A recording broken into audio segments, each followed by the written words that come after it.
Welcome back to International Scale Modeler. Today we're going to do a review on the AK weathering magazines. Now we've had the first four in the series, which was all from last year. We've also had number 5, which is the Mud, which I will do on a separate review. But we've got the first 4 here, so I thought now we've got all 4 out and the next one's out as well, I thought it'd be nice to do a quick review on all of the previous 4 episodes from the first 12 months of the weathering magazine. I don't know if a lot of people were like me, where I thought, well, shall I get it, shan't I get it? It's quite expensive.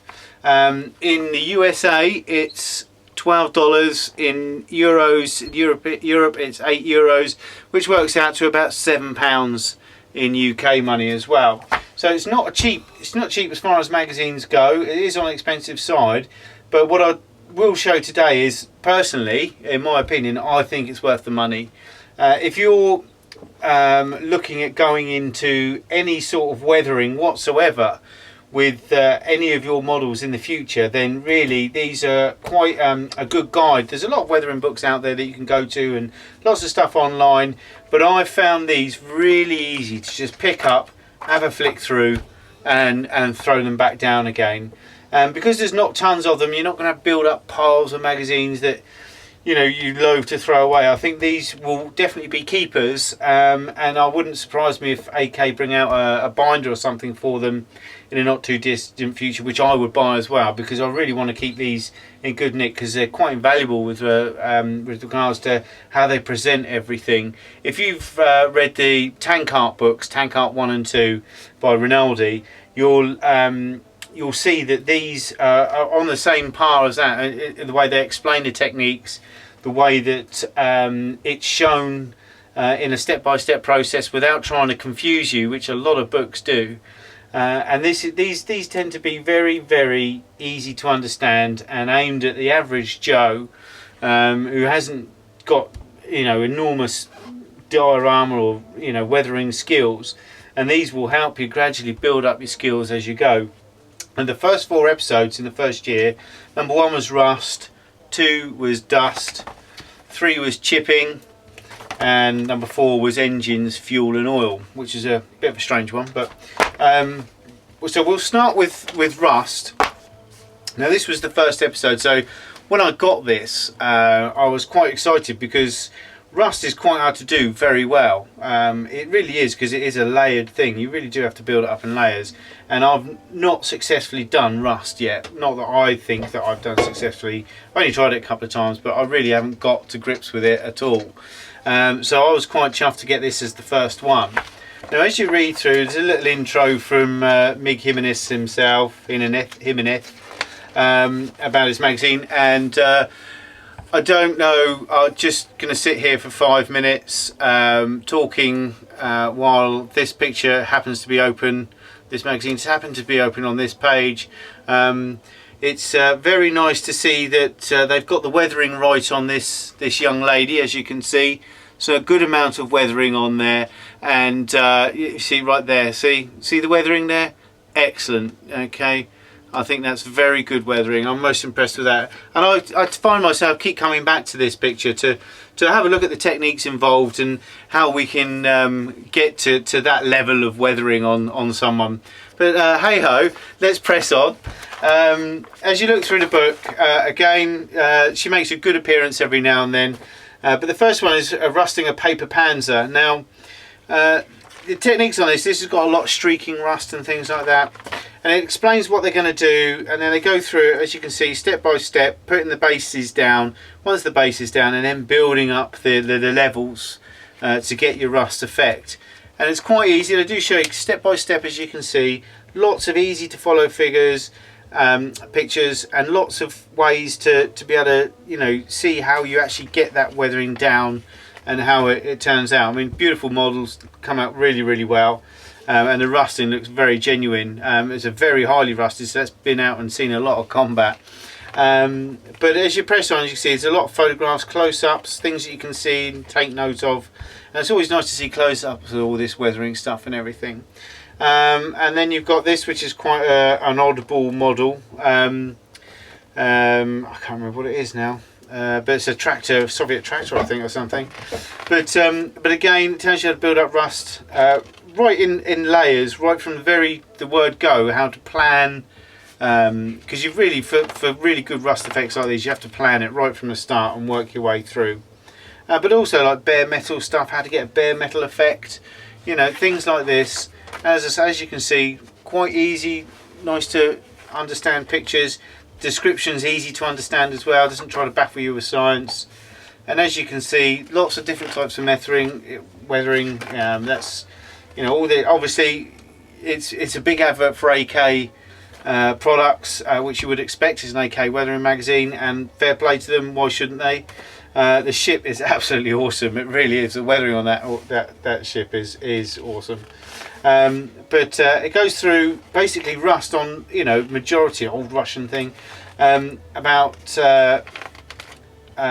going through, even, you know, it says here how to rust hinges on a fence and things like that for your dioramas. Very good.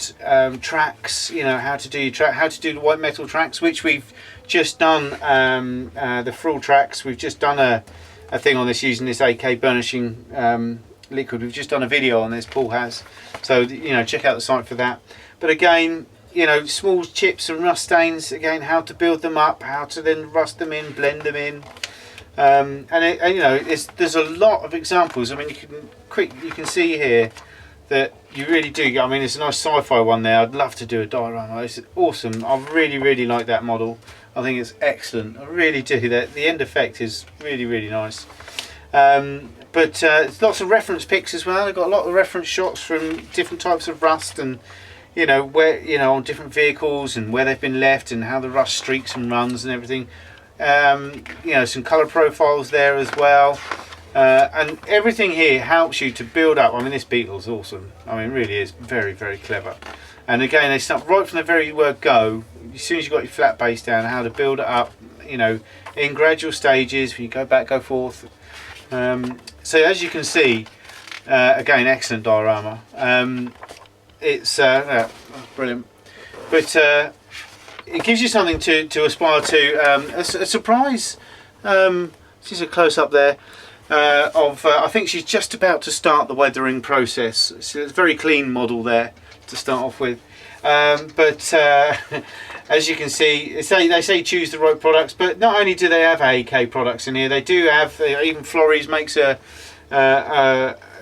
showing, and Humbrol enamels and Tamiya paints and Vallejo and Life Colour. You know, they're all in there, all the different things that you would use for your weathering. So really good. And it's got some pictures here from other rusty dioramas and everything. And I've read this magazine a couple of times now, oh, that model is just so dirty. I think it's excellent. But as you can see, there's not a lot of adverts in there as well, which is really nice. It's not packed full of crappy adverts. There's a few choice adverts in there that are quite poignant to the magazine itself. And that's the first one, and that's quite a nice size. You know, there's a lot of info in there and a lot of future stuff that you can use. The second one is a dust one. Now, dust effects, again, you know, unless you know what you're doing with all of these, they're not particularly easy to attain. But not quite so down and dirty in this episode. But she's there, she's making an appearance. But again, this is dust effects, and it goes through right from the very start again, and this is using different things like AK, Vallejo, how to mix your powders and your pigments to get the dust effect, how to put it on, how to seal it, and again another, I think this is one of the Maslin Krieger things, but again, how to dust up your models. Obviously that's had a rust effect and then dust over the top as well. So you can combine the two previous episodes of the magazine. But Merkava, my favourite tank, awesome tank. But you know, how to get that really dusty, which it would be in that arena that the Merkava would be in.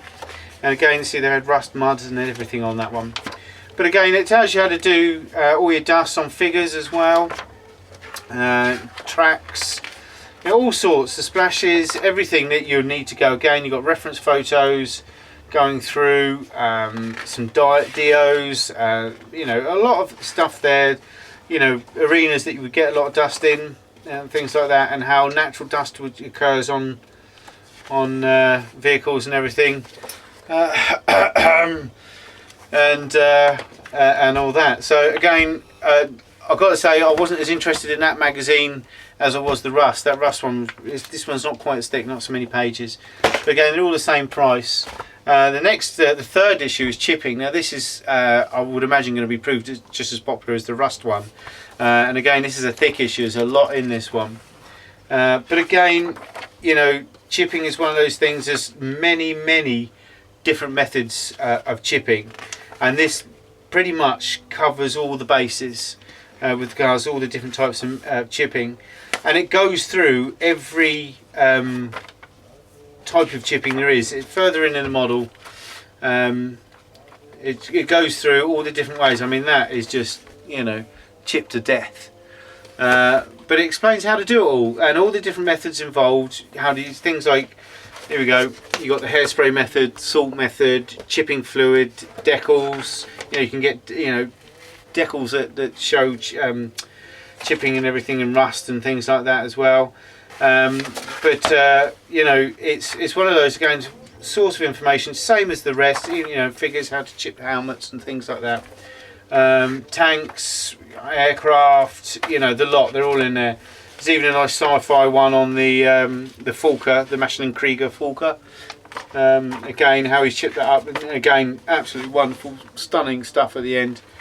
And again, not a lot of adverts, you know, lots of reference photos, easy to understand, step-by-step guides. These are all definitely worth getting, guys. The last one, which is engines, fuel and oil. Now when I saw this I thought, yeah, but looking at the pictures and you think, yeah, well, actually that would be kind of hard to get a lot of these effects if you wanted to really show off your engines and things like that. But again, same as the previous issues, it goes through everything, how to get your engines together, and you know, if you're going to show the engines off.